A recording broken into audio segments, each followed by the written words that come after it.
నమస్తే తిరిగి వార్తలకు స్వాగతం. భీమవరం పురాధీశ్వరి శ్రీ శ్రీ మావులమ్మ అమ్మవారు శనివారం శ్రీ ధైర్యలక్ష్మీదేవి అవతారంలో భక్తులకు దర్శనమిచ్చారు. ఈ అలంకారానికి స్థానిక భక్తులు ఉద్దరాజు రమేష్, ఆనంద్ వర్మ నేతృత్వం వహించారని ఆలయ సహాయ కమిషనర్ బుద్ధ మహాలక్ష్మి నాగేష్ తెలిపారు. తన భక్తులకు అభయం ప్రసాదిస్తూ 8 చేతులతో ఆయుధాలతో త్రిశూలధారిణిగా నిలువెత్తు విరాట్ స్వరూపంతో అమ్మవారు దర్శనానికి భక్తులు వేలాదిగా తరలివచ్చారు. ఆదివారం శ్రీ గజలక్ష్మీదేవి అలంకరణలో శ్రీ అమ్మవారు దర్శనమివ్వనున్నారు. భీష్మ ఏకాదశి మహోత్సవం సందర్భంగా తణుకులో శ్రీదేవి భూదేవి సమేత శ్రీ కేశవస్వామి దర్శనం కోసం భక్తులు పోటెత్తారు. ఉదయం స్వామి అమ్మవార్లకు గోస్నా నది స్నానానంతరం అభిషేకాలు నిర్వహించి పూలు, తులసి దళాలతో ప్రత్యేక అలంకరణ చేశారు. స్వామివారిని దర్శించుకునేందుకు తణుకు పట్టణ నలుమూలల నుంచి భక్తులు అధిక సంఖ్యలో ఆలయానికి తరలి రావడంతో ఆలయం కిక్కిరిసింది. దేవాదాయ ధర్మాదాయ శాఖ ఆలయ కమిటీ ఆధ్వర్యంలో భక్తులు క్యూ లైన్లో వెళ్లి స్వామి అమ్మవారిని దర్శించుకునేలాగా ఏర్పాట్లు చేశారు. మధ్యాహ్నం 2 గంటలకు స్వామి ఉదయం 10:30 నుండి ఏఎంసీ మాజీ చైర్మన్ చిట్టూరు శ్రీ వెంకట సుబ్బారావు, టీడీపీ పట్టణ అధ్యక్షులు కలగర వెంకటకృష్ణ ఆధ్వర్యంలో భారీ అన్న సమారాధన నిర్వహించారు. భక్తులు అధిక సంఖ్యలో హాజరై స్వామివారి అన్న ప్రసాదాన్ని స్వీకరించారు. ఆలయ యువ ముత్యాల సత్యనారాయణ భక్తుల సౌకర్యార్థం చేసిన ఏర్పాట్లను పర్యవేక్షించారు.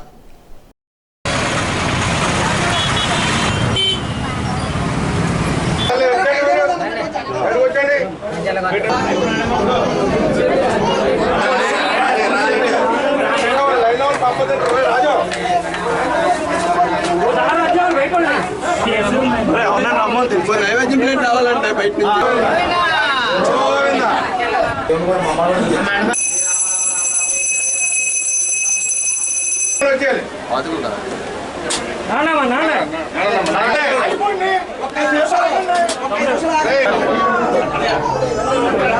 ఆఫీసులో రండి పీడిఎం బాయ్స్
కటింగ్ వద్దన్నారు తెలుసు.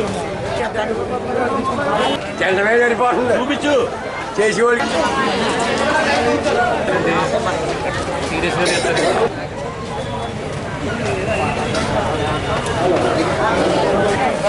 సూపర్.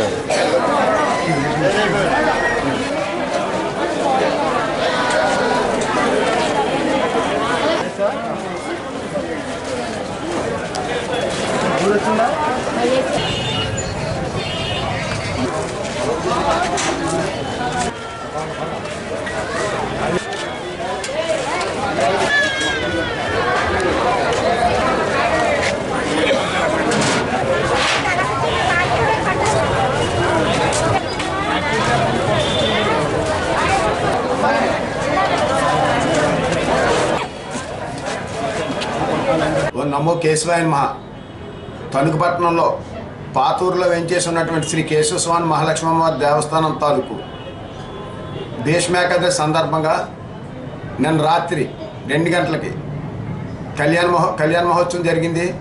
తదుపరి ఇవాళ ఉదయం 5 గంటల నుంచి శ్రీ స్వామివారికి దర్శనం ఏర్పాటు చేయడం జరిగింది. వేలాది మంది భక్తులు వచ్చి శ్రీ స్వామివారిని దర్శనం చేసుకోవడం జరిగింది.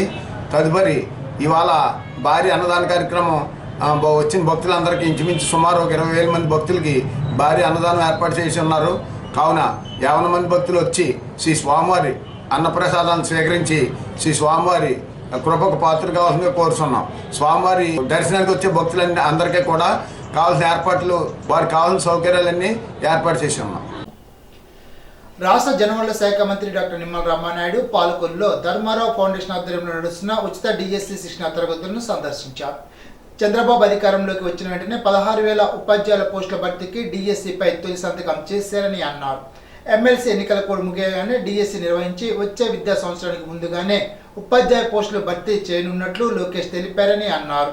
చంద్రబాబు పాలనపై అబద్ధాలు, అసత్యాలతో తప్పుడు ప్రచారం చేస్తూ తన గోరి తానే జగన్ కట్టుకున్నారని విమర్శించారు. చంద్రబాబు, పవన్ కళ్యాణ్, మోడీ మేలుకల కలయికతో కూటమి ప్రభుత్వం 8 నెలల పాలనలో అభివృద్ధి సంక్షేమ పరుగులు పెడుతున్నాయని తెలిపారు. ఈరోజు డిఎస్సి ఉచిత కోచింగ్ సందర్భంగా మీ అందరికీ కూడా ఈ యొక్క పరీక్షలకి ఎట్లా మనం ప్రిపేర్ కావాలి, ఎట్లా మనం సెలెక్ట్ కావాలి అనే దాని మీద ఆంధ్రప్రదేశ్ రాష్ట్రంలోనే కాదు, అటు తెలంగాణలో కూడా మంచి ప్రాచుర్యం, అభిమానాన్ని సొంతం చేసుకున్నటువంటి ప్రగతి ఇన్స్టిట్యూట్ అవరిగడ్డ మరి ఈరోజు మీ అందరినీ కూడా క్లాసెస్ తీసుకునేటువంటి కార్యక్రమంలో భాగంగా ఇచ్చేసి మంచి ఉత్తేజపూరితమైనటువంటి మనందరూ కూడా స్పీచ్ ఇచ్చినటువంటి పూర్ణ గారికి హృదయపూర్వకంగా మనందరి తరఫున కూడా ధన్యవాదాలు తెలియజేసుకుంటాం. ఇప్పుడు గారు టాప్ సక్సెస్ ఎవరైతే ఉన్నారో వాళ్ళు ఏమి 5 అవర్స్ 8 అవర్స్ 16 అవర్స్ 18 అవర్స్ అట్లా చేస్తే డెఫినెట్గా బ్రహ్మాండంగా జాబ్స్. ఎందుకంటే నాకు కూడా కాన్ఫిడెన్స్ వచ్చింది. ఎందుకంటే నేను కూడా చాలా వరకు ఫస్ట్లో కూడా ఇప్పుడు అప్లై చేశారు, ఇంకా 650 వరకు కూడా అప్లై చేశారు. నేను కూడా సరే అంత సీరియస్నెస్ ఉంటుందా, ఎందుకంటే కష్టపడి జాబ్స్ కొట్టాలనుకున్న వాళ్ళు ఎలాగ కోచింగ్కి, ఎందుకంటే ఇప్పుడు నేను ప్రగతిలో చూసాము, వాళ్ళు మార్నింగ్ 8 నుంచి ఈవినింగ్ నైట్ 10 వరకు చదువుకుంటున్నారు. వాళ్ళ హాస్టల్ వాళ్ళకి అదే పని 24 అవర్స్. మన దగ్గరికి వచ్చేప్పటికి మీరు క్లాసెస్ ఉంటాయి, పార్ట్ టైం పని చేస్తున్నారు, కొంతమంది ఇంటి దగ్గర పని చేస్తున్నారు, హౌస్ వైఫ్గా ఉన్నారు, లేదా పార్ట్ టైం జాబ్స్ ఉన్నాయి. అంత సీరియస్నెస్ ఉంటుందా వీళ్ళకి అని అనుకున్నాం. లాస్ట్ 1 వీక్ నేను చూస్తే అటెండెన్స్ అది కూడా నేను చూస్తున్నాను. రాత్రి కూడా నేను 8:30 ఫోన్ చేసి ఎంత అటెండెన్స్ వచ్చిందని అడిగాను. ఎంత బిజీగా ఉన్నా కూడా ఎంత అటెండెన్స్ వచ్చింది, ఎంతమంది అబ్సెంట్ అయ్యారు, నిన్నటికి వాళ్ళకి డిఫరెన్స్ 8 మంది ఎందుకు తగ్గారు, లేకపోతే ఏంటనేది కూడా నేను అంత అడుగుతూ ఉన్నాం. చేత దయవచ్చి మీరందరూ కూడా టైంను మీరు కరెక్ట్గా ఫిక్స్ చేసుకుంటూ ఇంటి దగ్గర కూడా టైంను కూడా మీరు కొంచెం కేటాయిస్తే ఖచ్చితంగా మీరు, ఎందుకంటే నాకు అనిపించింది అంటే ఆ నెంబర్ కూడా అట్లా రెగ్యులర్గా రావడం కూడా చాలా సిన్సియర్గా ఉన్నారు, వీళ్ళు కూడా చాలా కోఆపరేటివ్ స్ట్రిక్ట్గా ఉన్నారని నాకు కూడా కాన్ఫిడెన్స్ వచ్చింది. మనం కష్టపడిన దానికి ఫలితం ఉంటుందని అనిపించింది. దయవుంచి సమయపాలన పాటిస్తూ ఇంటి దగ్గర కూడా టైంను కేటాయించు మీరు పనిచేసి మంచి రిజల్ట్. ఎందుకంటే పూర్ణ గారి కష్టానికి, అదేవిధంగా మన టీం కూడా, ఇప్పుడు నేను ఇక్కడ ఉండట్లేదు, మనం ఎవరైతే చంద్రబాబు పాప రోజు కష్టపడుతూ ఉన్నారు, అందరి కష్టం, ముఖ్యంగా పూర్ణ గారి కష్టం, అదేవిధంగా మీ కష్టం, ఈ రెండు ఫలించాలని మనస్ఫూర్తిగా మీ అందరి తరఫున కోరుకుంటున్నాం. ఇప్పుడు తూర్పుగోదావరి జిల్లా వార్తలు. క్షేత్రస్థాయిలో రీసర్వే ప్రక్రియను నిర్దిష్టమైన మార్గదర్శకాలు అనుసరించి నిర్ణీత సమయంలో పూర్తి చేయాల్సి ఉంటుందని, అందులో భాగంగా నిర్లక్ష్యం వహించిన అధికారులకు, సిబ్బందికి షోకాజ్ నోటీసులు జారీ చేయడం జరిగిందని జిల్లా కలెక్టర్ పి ప్రశాంతి శనివారం ఒక ప్రకటనలో తెలిపారు.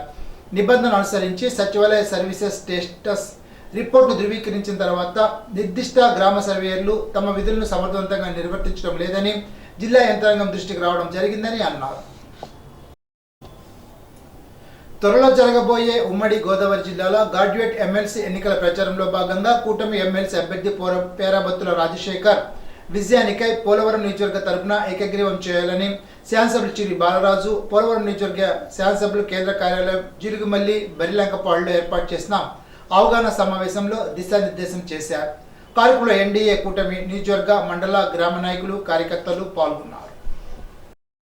ఈరోజు అధిష్టానం ఎవరు సూచించినా సరే కళ్ళు మూసుకొని ఆ అభ్యర్థిని మనం గెలిపించాలి. కానీ గత ఎలక్షన్స్ లో దానికి విరుద్ధంగా మన నియోజకవర్గంలో జరిగింది. కానీ ఎలక్షన్స్ లో ప్రజలందరూ కూడా ఏకదాటిపై